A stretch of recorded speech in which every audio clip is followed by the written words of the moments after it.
This is the last request. We'll be starting in just 1 or 2 minutes, so please make your way in.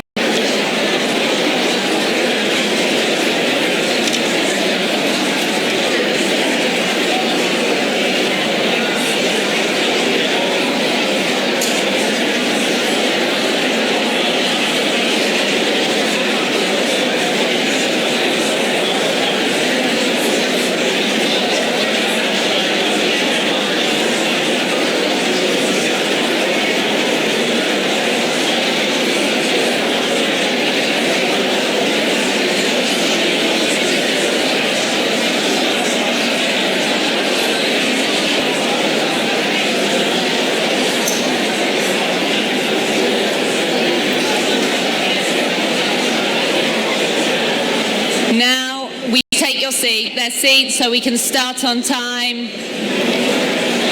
If you could stop congregating in the corridors, it's looking like an El Al plane here. Please take your seat.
If the final people standing at the back could make their way to their seats, we'll get started.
morning.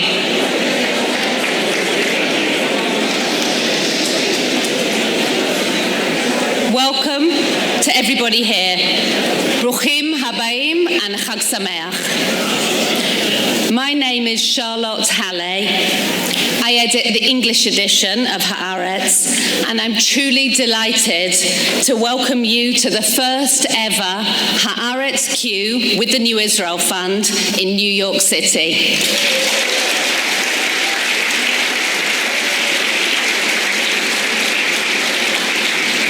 We have a really rich program ahead of us today, but first I'd like to share and its international stance.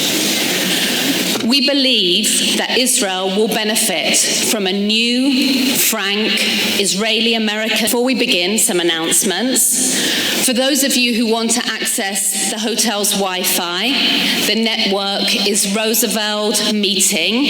You then need words of welcome from Amos Shoken, publisher of Haaretz, Israel's oldest newspaper at nearly 100, and with an English edition that's nearly 20 years old. Amos, who is a third-generation Shoken to publish the paper, I'm handing over to you.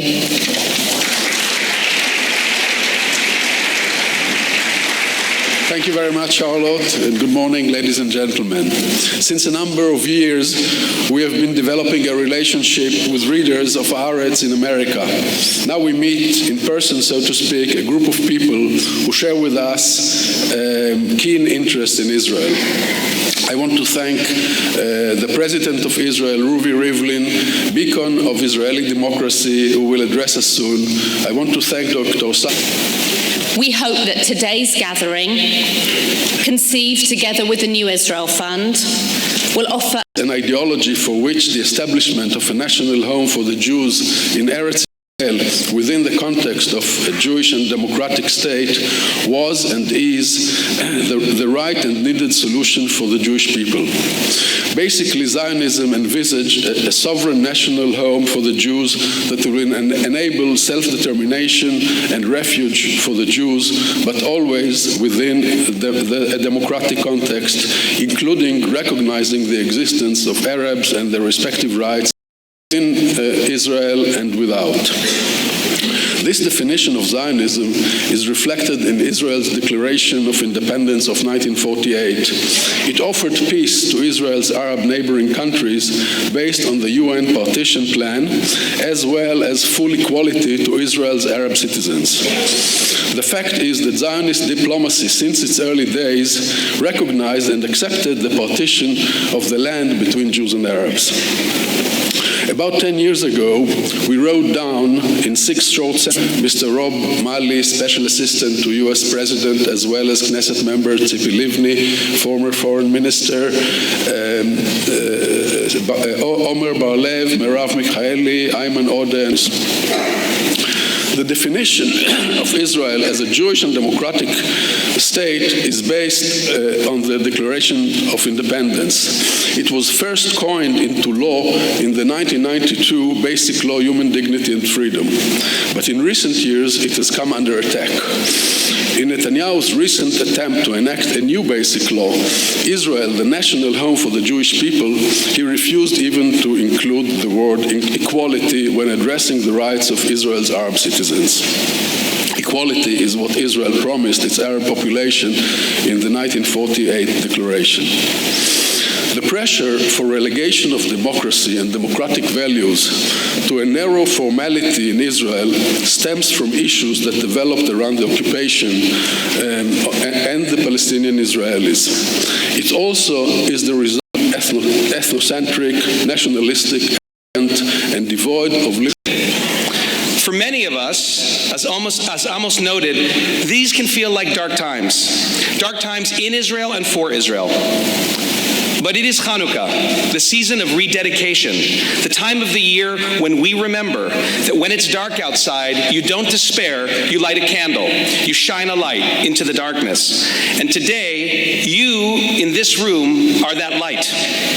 And our presence here should remind us, all of us who work for and wish for an Israel that reflects its founding values and all devoted to building an Israel we can believe in. And in just a few minutes, we will welcome Israel's president, Ruvi Rivlin. Since taking office, the president has been steadfast in his defense of Israel's least popular and most vulnerable sectors, and a champion of the critical need for open society and civil discourse. Later on this afternoon, we'll hear from other bright lights, leaders in Israel and Palestine and the United States, including our own U.S. ambassador to the United Nations, Samantha Powers. My friends, we are not a marginal movement. And on a more personal note, at a time when the New Israel Fund and our community of organizations, today let us all rededicate ourselves to the truly holy work of strengthening Israeli democracy. May we continue to light candles and push back against the darkness in the knowledge that we can and indeed must be the change that we want to see in the world.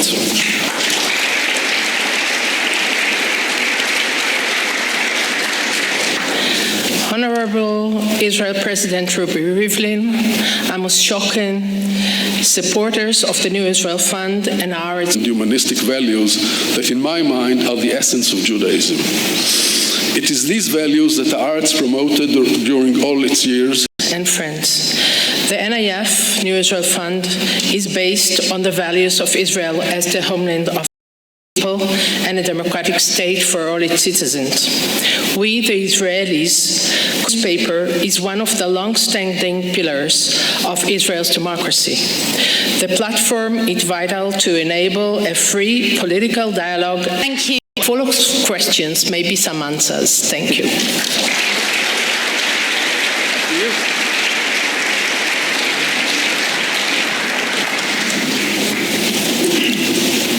Thank you, Talia and Daniel. Before we introduce our keynote speakers, we have an addition to the program. It's a very special message.